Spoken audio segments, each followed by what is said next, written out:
ये जीव का ना तो पहला जन्म है, ना ही ये जीव का आखिरी जन्म है।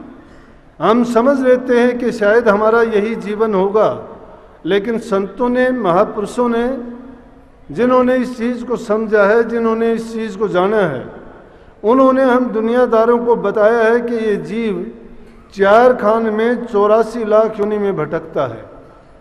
भटकने का कारण क्या है? अपने कर्म के कारण। कर्म इसने जो किए हैं वो इसके पिछले जन्मों के याद कहाँ होंगे? प्रेमियों, हम तो 5 साल, 2 साल, 10 दिन पहले किए हुए कर्म को भी याद नहीं रखते हैं। परंतु ये जीव बेचारा अलग अलग देह धारण करता है। किसमें? एक पर का 4 खान के हैं। कोई अंडे से पैदा होता है जीव, कोई जेर से लिपटा हुआ आता है, कोई पसीने से पैदा होता है, कोई मिट्टी से पैदा होता है। ये 4 खान है, और 4 खान में 84 लाख योनि हैं। तुलसी साहब ने उनको क्या कहा कि 9 लाख जल के जीव हैं, 10 लाख पखेरु जान, 11 कीट भिरंग हैं, 57 20 बखान, 30 लाख पशु योनि हैं, और 4 लाख नर होई, तुलसी इनमें राम भजस धन है सोई।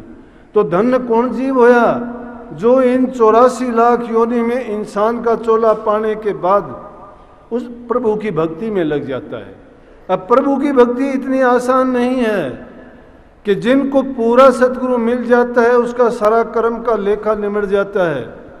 जो 84 लाख योनियों में ये अपने कर्म के अधीन होके अपने कर्मों को भोगता है, जो कर्म पूरे कर लिए जाते हैं उसके बाद बचे हुए कर्म संचित कर्म में इकट्ठे होते रहते हैं। पिछला जो कर्म होता है, प्रारब्ध कर्म के कारण इंसान को ये जन्म मिलता है, और जो अब कर्म करते हैं वो क्रियमान कर्म होते हैं। ये 3 प्रकार के कर्म हैं। तो क्रियमान कर्म कुछ है जो पूरे होते जाते हैं, साथ ही साथ प्रारब्ध कर्म से हमारी अगत बनती है। जो हमने भूतकाल में किए हैं उनका कर्म भोगते हुए भविष्य काल में का कर्म की हम आस करते हैं। लेकिन आज अगर वर्तमान काल में हम अच्छे कर्म नहीं करते हैं तो इस जीव के पल्ले पहले भी संचित कर्म थे और ये और कर्म कर लेता है, और कर्म कर लेता है, तो उस कर्म का इसका और भी ज़्यादा इकट्ठा होता रहता है। और उसकी गठड़ी ये एक जन्म से दूसरे जन्म पर अपने सिर पर लेकर ढोया करता है। लेकिन गुरु जब मिल जाता है, बात गुरु की आती है। सच्चा गुरु मिलना बड़ा कठिन है। क्यों है कठिन? कि जो अपने स्वार्थ की बात करता है, जो जीवों का कल्याण नहीं सोचता या जीवों को मुकम्मल भेद नहीं दे सकता, वो ऐसा गुरु कौन होगा? पूरा गुरु उसको समझना चाहिए जिसने गुरु के पास रह के गुरु से वो भेद लेके करनी की हो। जिस जीव ने करनी नहीं की, गुरु की सेवा नहीं की, जिसने नाम की कमाई नहीं की, जो अंदर में कभी गया नहीं, जिसने अपनी उस ज्ञान चक्षु को, तीसरे नेत्र को नहीं खोला, और वो कहाँ खुलेगा? गुरु की भक्ति से। गुरु भक्ति किस चीज में होगी? गुरु के दर्शन में। शास्त्रों में लिखा है, शास्त्रों में लिखा है, गुरु ब्रह्मा, गुरु विष्णु, गुरु देव महेश्वर, गुरु साक्षात पार ब्रह्म तस्मै श्री गुरु नमः। कि गुरु को क्यों नमस्कार करते हैं? कि गुरु ब्रह्मा है, गुरु विष्णु है, गुरु साक्षात सब कुछ है, इसलिए उस गुरु को मैं नमस्कार करता हूँ। क्योंकि गुरु जब सब कुछ है, संतों ने कोई अलग बात नहीं कही। कबीर साहब कहते हैं कि गुरु गोविंद दोऊ खड़े, काके लागू पाए, बलिहारी गुरु आपने गोविंद दिया बताए।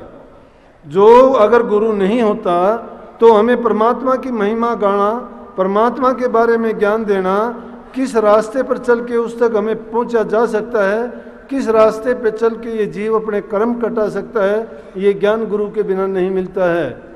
तो जब गुरु मिल जाता है तो क्या होता है कि हमारा एक तो मन का तिमिर गया, और तिमिर जाने के बाद जो उनसे हमें आशीर्वाद, शुभ भावना प्राप्त होती है, उससे हमारे मन को जो खुशी, जो आनंद, जो आत्मीयता, जो प्यार मिलता है, जो स्नेह गुरु से मिलता है, वो हमारे मन के अंदर वो उमंग भर देता है, जिससे हमारी मलिन वासनाएं दिल की निकलती चली जाती हैं।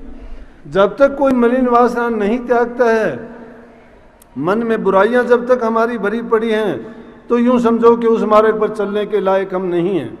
इसीलिए उस 84 में हम बार बार जन्मते हैं, बार बार मरते हैं। प्रकृति में अगर देखते हो तो प्रकृति में कोई फर्क पड़ने वाला नहीं है। प्रकृति का खेल जो हम अपनी आंखों से देखते हैं, बाहरी चीज़ जहाँ झील थी वहाँ टीले बने हुए हैं, जहाँ टीले थे वहाँ आज समतल है ज़मीन, जहाँ पेड़ पौधे थे वहाँ आज कुछ भी नहीं है, और जहाँ पहाड़ खड़े थे वहाँ पर भी आप देखोगे कि उनकी हालत बिगड़ी हुई है। प्रकृति का क्या है, एक जगह से उठती है, दूसरी जगह कोई दूसरा काम कर देती है, उससे उठती है तो तीसरा काम कर देती है। उसी के इस कारोबार में ये जीव भी इसी तरह से है। कभी ये किसी योनि में भटकता है, कभी किसी योनि में। अभी जब बैठे हुए थे तो एक लड़का था, साथ में कहने लगा, बोला जी क्या देखते हैं कि परिवारों में, 2-4 परिवारों में एक आध अच्छा आदमी होता है और वो चला जाता है। अब यही बात एक समझने की है। हम सत्संगों में जाते हैं, धर्म ग्रंथों में भी पढ़ते हैं, महापुरुषों की वाणियों को भी सुनते हैं, लेकिन गौर नहीं करते। गौर क्यों नहीं करते हैं कि सत्संग में बैठने की हमें समझ नहीं है।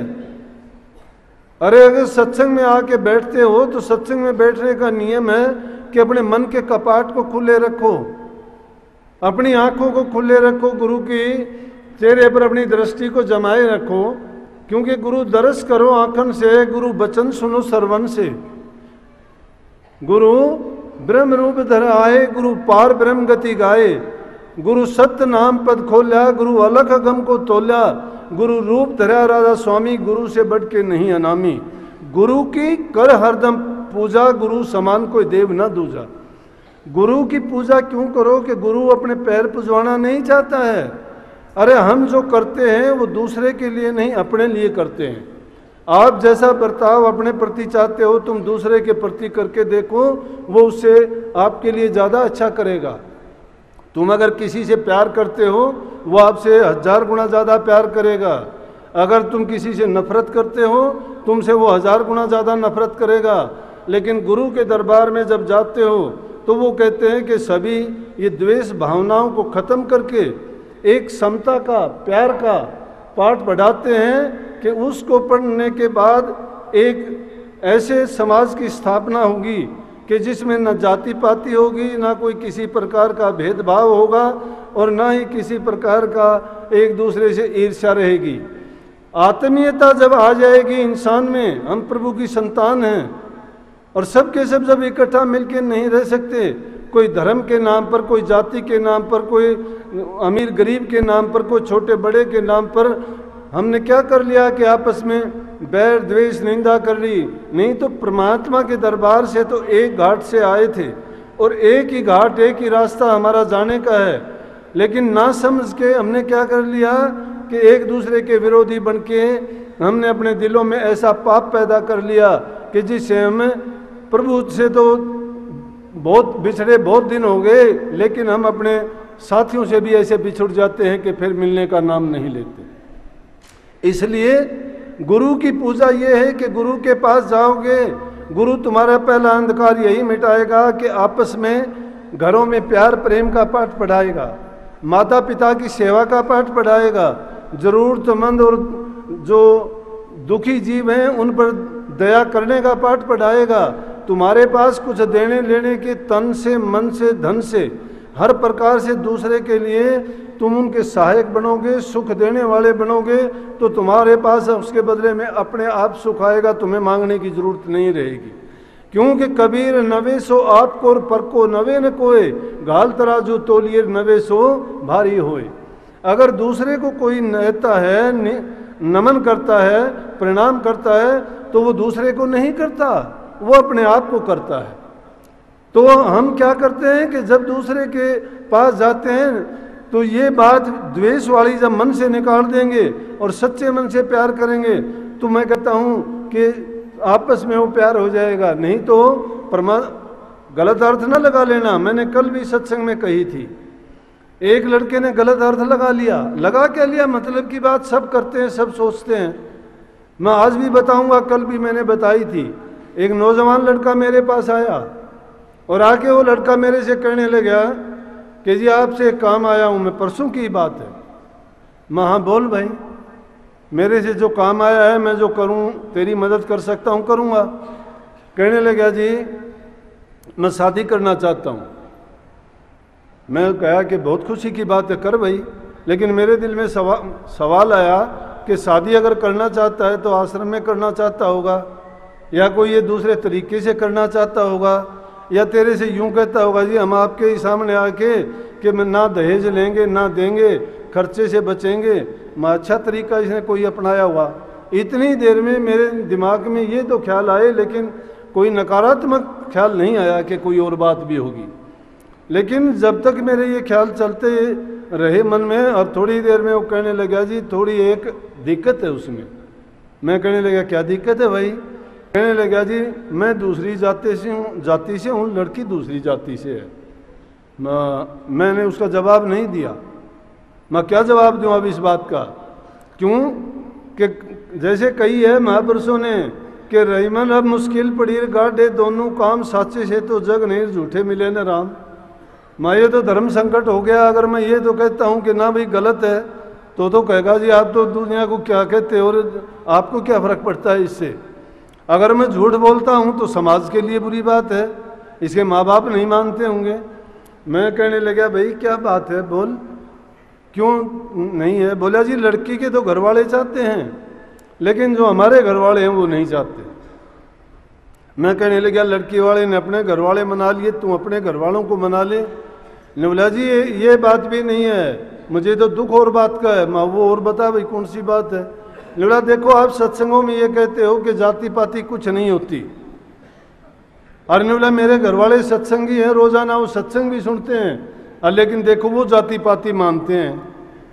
तो कितनी बात है कि देखो अपने स्वार्थ के लिए सत्संग से उसने ये बात निकाल ली। घर वालों को भी ये कहता है वो सत्संग सुनते हैं लेकिन सत्संग को नहीं मानते। मेरा ये बात बताने से न उनकी जाति पाति का सवाल, लेकिन मैं ये कहता हूँ कि जब हम सत्संग में जाते हैं किसी बात पे गौर करते ही नहीं है, ये नहीं सोचते बात क्या कही गई है। तो जिस प्रकार से उसने विजय ने सवाल किया, आज कहने लगा जी 3-4 परिवारों में वो ऐसा आदमी होता है वो मर जाता है। ये जरूरी नहीं उस आदमी को हम अपना सोचते हैं। इस दुनिया में कोई किसी का है नहीं। अगर कोई किसी का होता तो दुख दर्द में तो मदद कर देता है, लेकिन जब मरने लगता है आदमी, संसार की चीज की जरूरत तो इंसान दे सकता है, लेकिन कोई किसी का दर्द बटा सकता है क्या? कोई किसी के बदले में मर सकता है क्या? एक आध उदाहरण ऐसा मिल जाएगा जिसके बारे में या तो अतिशोक्ति बढ़ा चढ़ा के कहा होगा, या प्रभु की कोई ऐसी करनी, ऐसा उनके तरीके तो बड़े मिस्टीरियस हैं, उसके बारे में हम क्या कह सकते हैं। लेकिन ऐसा होता नहीं है, क्योंकि ये जीव संसार में अपना अपना कर्जा चुकाने के लिए आया है, किसी से अपना कर्जा देने के लिए, किसी से लेने के लिए आया है। यहाँ कोई किसी का नहीं है। ये संबंध किस लिए जोड़े गए? हम कर्जदार हैं किसी के किसी रूप में, किसी के किसी रूप में, और जब जिसका कर्जा पूरा हो जाता है वो संसार से चला जाता है।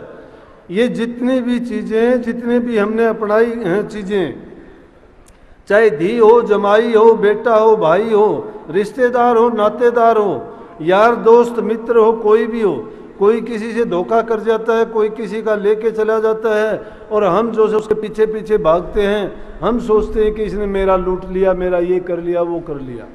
लेकिन ऐसा नहीं। क्यों नहीं है कि वो उसने भी किसी जन्म में उसका कर्जा लिया होगा, या किसी उसने कोई धोखा किया होगा, इसीलिए उसके साथ धोखा होता है। जो इंसान किसी के साथ धोखा नहीं करता उसके साथ नहीं होगा। अगर फिर भी अगर उसका होता है तो समझो किसी जन्म का कर्ज था। अगर और भी हो जाता है तो समझो कि उसने नया कर्ज चढ़ा लिया है, आगे उसको देना पड़ेगा। तुम बुरे काम को देख के बुरे काम की नकल क्यों करते हो? एक आदमी अगर बुरा कर्म करता है उसको अपना बुरा कर्म करने दो, जो करता है वो अपना कर्म भोगेगा। लेकिन हम उस बुराई को देख के उस बुरे रास्ते पर क्यों चलते हैं? अच्छाई को देख के बुराई में भी अच्छाई को खोजने का प्रयास करो। गुरु की शिक्षा ये है, वो कहते हैं कि तुम किसी का बुरा ना करो। तुम अपने मन से जब अच्छा करोगे तुम्हारे लिए अच्छा होगा, तुम्हारा बुरा करने वाला नहीं होगा। अगर थोड़े समय के लिए कोई धोखा करता है, कोई चोरी करता है, कोई हिंसा कर लेता है, कोई और किसी को कष्ट देता है, खुश हो जाता है। कोई अभिमान में रूप के आ जाता है, कोई धन के आ जाता है, कोई ताकत के आ जाता है, कोई बड़े परिवार के आता है, कोई ऊंचे पद प्रतिष्ठा के लिए अपने आप को बड़ा मानता है, लेकिन कोई बड़ा नहीं है। बड़ा कौन है? जो इंसान बड़ा और अच्छे नेक काम करता है खुदा के दरबार में, तो वो ही जीव सोबत पाता है जो उसकी भक्ति करता है, जो नाम की कमाई करता है।